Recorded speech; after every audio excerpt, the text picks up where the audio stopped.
I've fallen victim to this ridiculous designer water marketing, but I'm not mad at it. Wow, the background just got really bright because of the sun, but it's okay. This is just the intro. I think that as we move into the makeup part of the video, everything will calm down a little bit and you'll be able to see.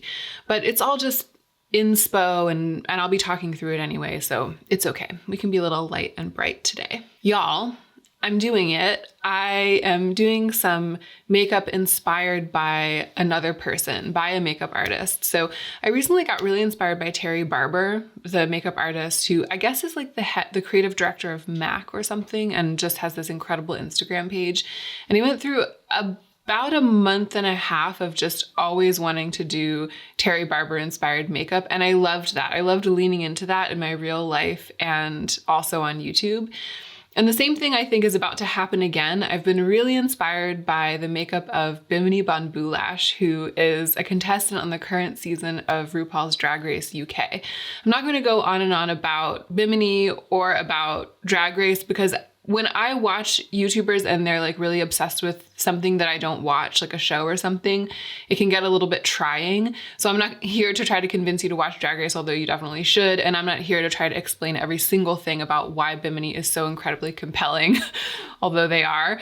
I'm just going to show you some pictures right now of Bimini's makeup and talk about why I'm so inspired by them.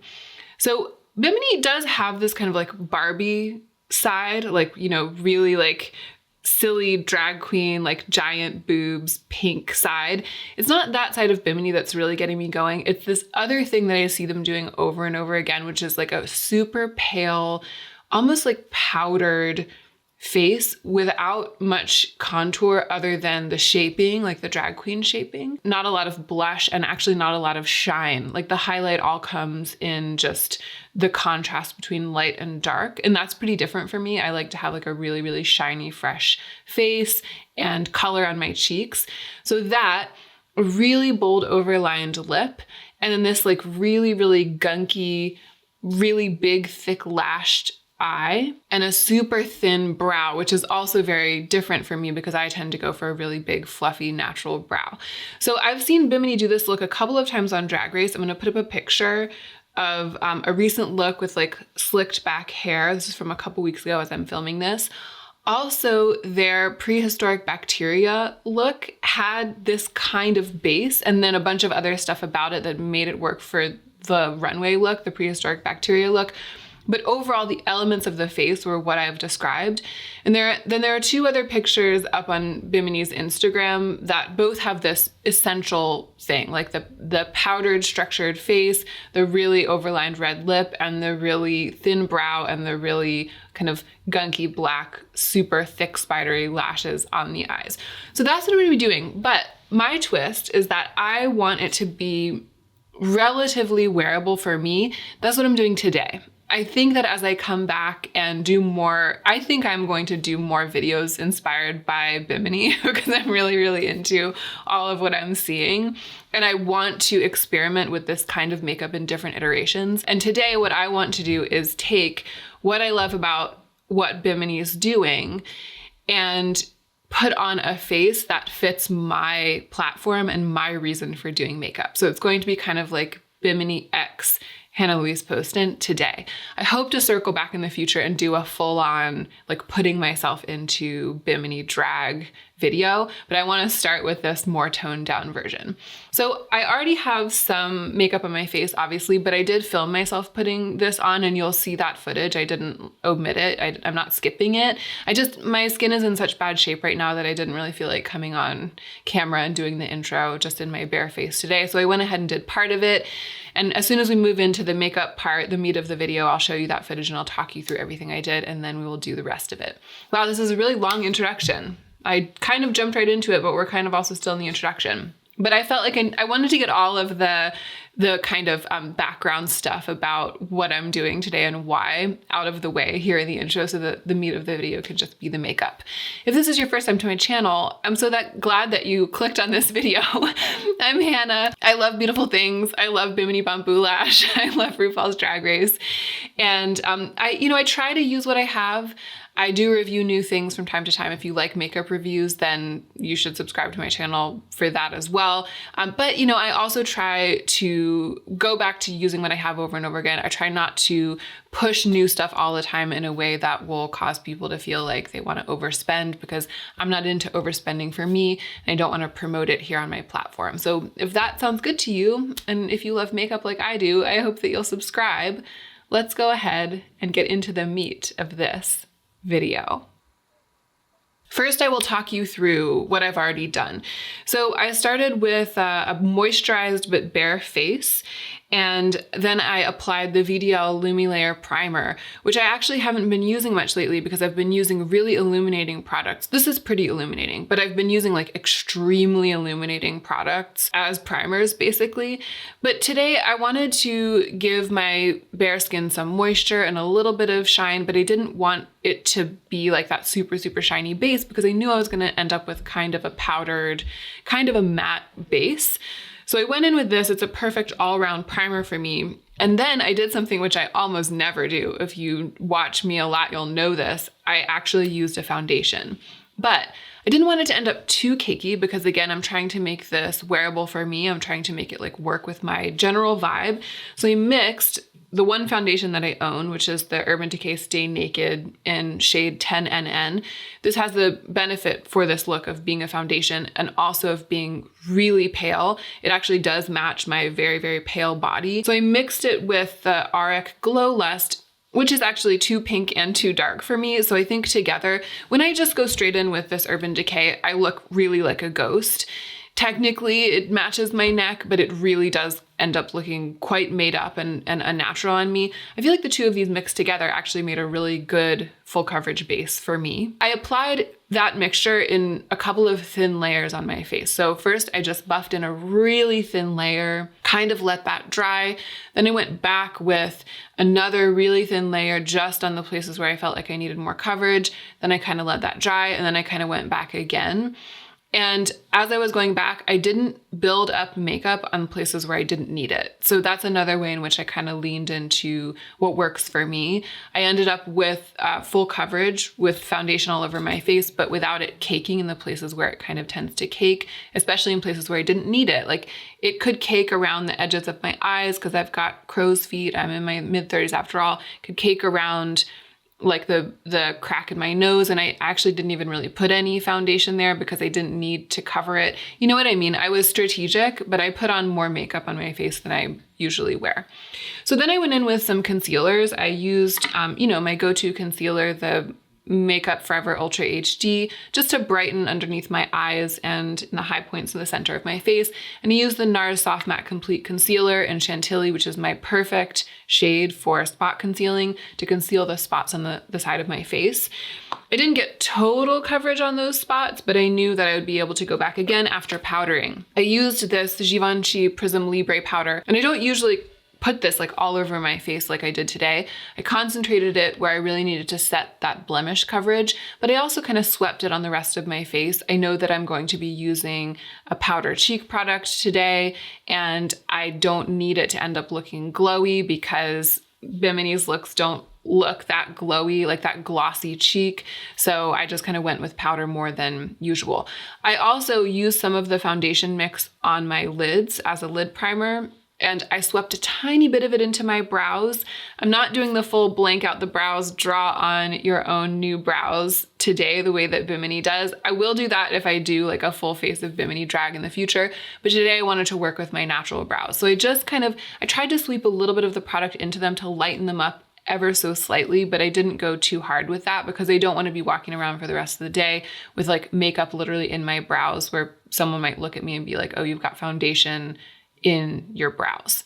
So I did that, powdered, went back and did a little bit of spot concealing just to take care of any last hint of color from these blemishes on my cheeks. And then I went into my brows with the NYX Brow Glue, which I've been testing out recently and I quite like. I filled my brows with the brow glue, and then I used this little comb thingy to push all of the brow hairs into place. I was trying to sculpt as thin a line as I could out of my own brows. So again, I'm not getting this extremely thin, extremely pale brow the way that Bimini has, but I got my own natural brows to look as much like that as I could. And I think I ended up with something kind of halfway between the way that Bimini does their brows and the way that I do my brows on a daily basis, which is, exactly what this makeup look is all about. And that brings us to right here. That brings us up to date. I'm gonna go ahead and start with my eye look.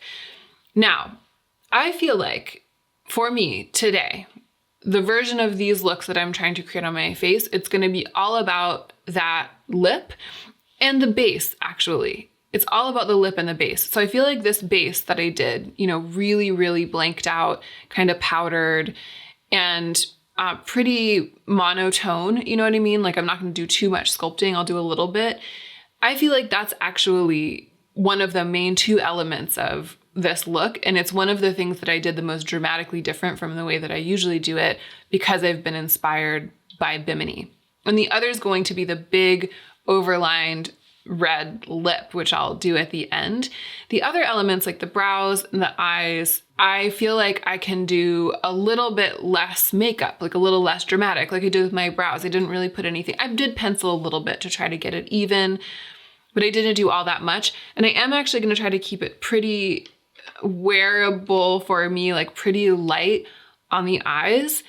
But the choices I do make are going to be directly inspired by these looks. So the two looks that I feel like I'm the most wanting to replicate are actually not the two that are from Drag Race, but the one with the gray wig, which I'll show you right now on the screen. And to me, I look at this and I'm like, black liner that comes down in a point kind of close to the nose, really white base, the really big red lip, the big lashes, and the drawn on eyebrows. That's like the whole look, right?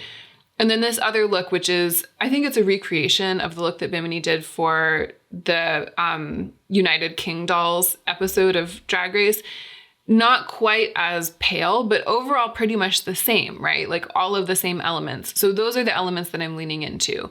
And then the other two looks that I showed you at the beginning, the one from Bimini's Vivienne Westwood inspired outfit on the runway, and then the one from the prehistoric bacteria runway, they have the same basic elements, but then they have more elaborate elements on top of it. I'm kind of just going for the basic elements. So the one that I'm keeping in front of me as I do this is the one with the gray wig. And the first thing I'm going to do is to go in with this black eyeliner and really line my eyes really dramatically all around and bring the liner all the way into the inner corner of my eye, which is something that I never do, but I'm gonna do it now. I'm not trying to do a graphic wing really, but I know that I'm not going to wear false lashes. I'm just going to put on a lot of mascara today. So I feel like I want to create that shape a little bit with this pencil liner. And now I'm gonna go in with Victoria Beckham Onyx. It's the lid luster, and I'm just going to kind of grunge up my lids a little bit with this. Because of Bimini's huge lashes in these pictures, it's hard to see if they have anything on their eyes. But I do know that, at least in the Vivienne Westwood inspired look, it's a lot of like shiny gray, shiny blacky gray. So I'm kind of borrowing from that for this part of the look. But I'm gonna keep this more graphic line underneath my eyes. And I'm actually gonna kind of go easy on this and just use it to grunge up my lids a little bit.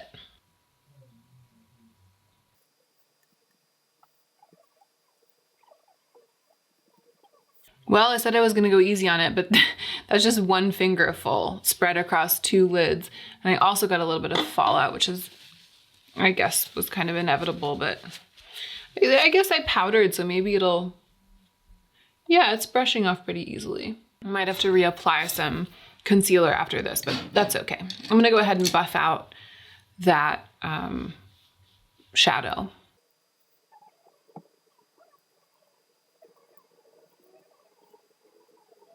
I think there was a tiny bit of purple on this brush, probably from playing with the Club Nebula palette, but it might also have been because of that, playing with the purples from that bronze palette inspired palette that I built.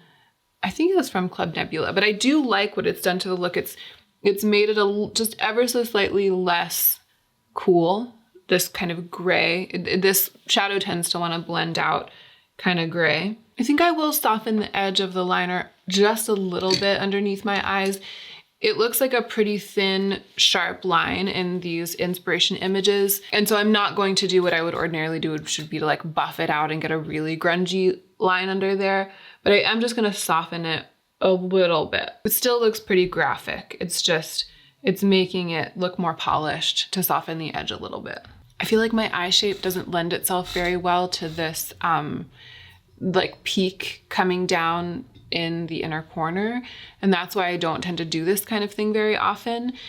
But I'm kind of living for the effect overall. I'm kind of living for like the way that it has changed the shape of my eyes and the effect of my eyes. What I'm going to do now is to just pile on the mascara to get as close to that false lash effect as I can get, but without applying actual false lashes. And then I'm going to clean up the fallout a little bit. Doing this kind of thing really makes me realize what a rut I have fallen into with doing the same thing in the same way over and over again. Like, I feel I'm about to say something that I feel like I've said recently. I said it when I filmed my Sadie-inspired makeup tutorial where I took Patreon recommendations and I ended up doing some things in my makeup that I never do, especially like a really overlined, super dark lip. I said it then, and I also feel like I was saying it around the Terry Barber stuff too, which is that I feel like this is an eye that suits me. Like, this is a kind of makeup that suits me. It doesn't feel like it's not me or it's outside of my comfort zone. I actually really like how it looks, and I do feel like it's within my comfort zone. But I wouldn't have done it. I just wouldn't have done it without this inspiration. And when I was following the steps to do it, I felt like I was doing something outside of my comfort zone. And now that it's on, I'm like, oh, hey, I'm like, I see you, I recognize you. And so it's just, once again, proof that it's a really good thing to take inspiration and do this kind of cross between imitation and self-expression. You know what I mean? Like you take what someone else is doing and you make it your own as a way of discovering more about yourself. I think in all art forms, it is a really good practice, and it's working out really well for me these days with makeup. I've really been enjoying it. I'm going to scrape off this little bit of mascara that I got, and I need to go back and clean up the fallout. I just got excited when I was applying the mascara and then I held forth. Although it really wasn't that bad. And this is one of the benefits of applying a base in thin layers, that, needing to wipe a little bit away. It's not like I'm wiping away like 5 layers of foundation and concealer and powder and concealer, and then there's like this line of my bare skin and there's no way to repair it and blend it in. Because it was kind of just 1 or 2 little thin layers under there that blended softly into more layers in other parts of my face. I was able to pretty much wipe it away and repair it with a seamless line. Okay, eyes are done. Let's go ahead and do a little bit of cheek stuff. I have brought my bronzy powdery cheeks out here. The Kevyn Aucoin Neo Highlighter in Sahara, which is what I use to bring color to the face. And I also brought out my 2 really good kind of like bronzing neutral blushes. They're both by Lancome, and they're both the blush subtil. One is Mocha Havana Shimmer, and one is Miel Glacé. I'll give you close-ups of these. They're really pretty. So Mocha Havana Shimmer is the darker one, and Miel Glacé is the lighter one. In these pictures, these inspo pictures, Bimini doesn't really appear to have blush, or at least not a lot of blush, and it's definitely not up on top of the cheekbones, which is where I would usually put it. They just have like sculpting underneath, and I'm not really a contouring bee. Like, I don't know if I can really do that, but I do sometimes when I'm doing makeup for photo shoots or for YouTube, I do really sculpt with like blush by putting it kind of way out here. I think that what I'm going to do is not try to do exactly what Bimini does, but do the thing that I do that's the closest to what they do for these looks for my look. I'm actually going to start with a little bit of the Kevyn Aucoin just to get some some structure around the edges. And then I'm actually gonna go in with Mocha Havana Shimmer, this deep one, and kind of go hard with blush like back there. And then we'll see how it looks. I'm a little bit worried about doing too much powdering today because I've done so much delicate covering of this acne, but hopefully it'll be okay.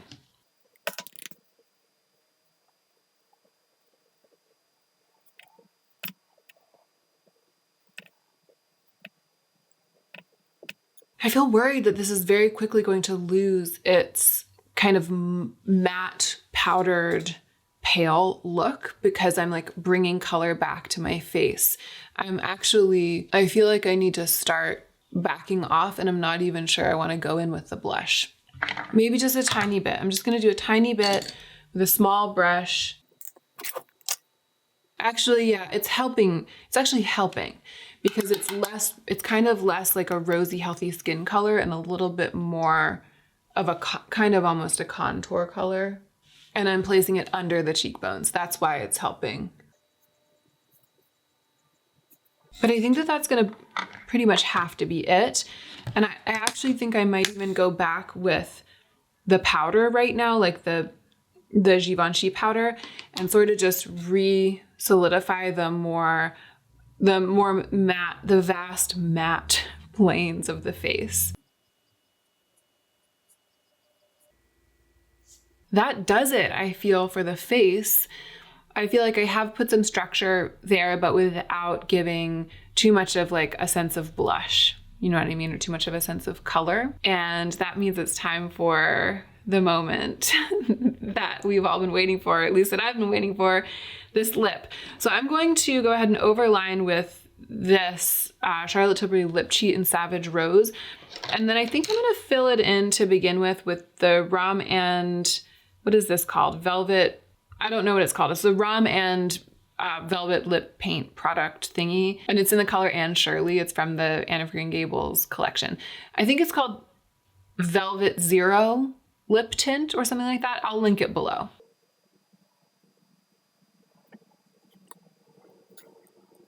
And Bimini actually does have a pretty like a boop boop shape on the top. I usually kind of go straight over when I'm overlining. I'm gonna try to do a little bit of that shape while also still overlining a little bit, while also still keeping it relatively wearable for me. So I'm not going too far outside of my lip line, but I'm trying to create the shape that I see.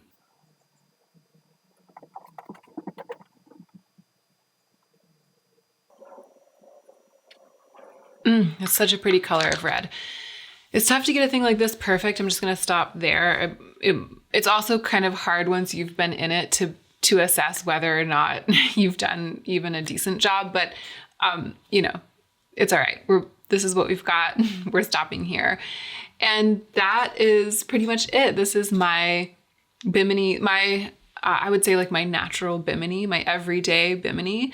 I don't think that somebody looking at me would be like, you look like Bimini Bon Boulash. It's not like that. It's not like I'm trying to look like I'm wearing a Bimini costume or like a Bimini face. But I know that when you break it down, each individual element is inspired by them. And I love what it has then done for me and the way that it's pushed me outside of my comfort zone, but into something that still feels very natural to me and wearable to me. I think the reason that it ends up feeling natural and wearable to me is to do with the fact that I feel a particular affinity for this artist's work and that I even wanted to work with what they're doing to begin with. And so because I was inspired and I followed my nose, I ended up with something that is different for me, but also suits me. There's something quite vintage about it. I think there's something I feel a bit, kind of a bit flapper inspired, and Bimini in some ways does feel to me like a modern day flapper. I think that is one of the things that I love so much about them. And as I was applying the makeup, I really kind of got in touch with that. As I was like going into the sort of smudgy, this eye, it's kind of like a cross between what I always think of as that, like you smudged it in with a sooty thumb, you know what I mean? Like that, the sooty thumb eye, a cross between that and like a very graphic kind of elongated lined eye, darkly lined graphic elongated eye that you might see in the artwork of ancient Egyptians. You know, and I do think that there was some of the influence of that ancient Egyptian artwork and styling on the makeup in the 1920s. And I feel like both of those elements are really coming out in the eye. And then the strong, especially the way that it looks on me, because my mouth is smaller than Bimini's and I haven't overlined as much, the kind of pursed, plump cherry lip also feels to me very 20s, and so does the powdered face. So I feel like maybe I hadn't quite articulated to myself that that was what I love about this makeup so much. But then as I was going through the paces of putting it on, I noticed that more. And so in that way, it kind of like taught me something about what I like. And again, this has just been an overall marvelous experience. I recommend this. I recommend doing something like this with Bimini if you like them as much as I do, but you know, also just with anyone whose makeup you appreciate and whose style allures you. On this platform, we tend to talk so much more about buying makeup than we talk about wearing makeup. And I've been reminded today, and I would like to in turn remind you that applying makeup, playing with makeup and experimenting with it is actually so much more fun and so much more gratifying and so much more healthy than buying makeup. So if that helps you decide what to do with your time today, then I'm glad that I was able to offer it to you. I really appreciate you for being here. I hope that you enjoyed watching this video, and I hope that you're remembering to take extra good care of yourself so that you can be the most effective version of yourself as you do your work in the world.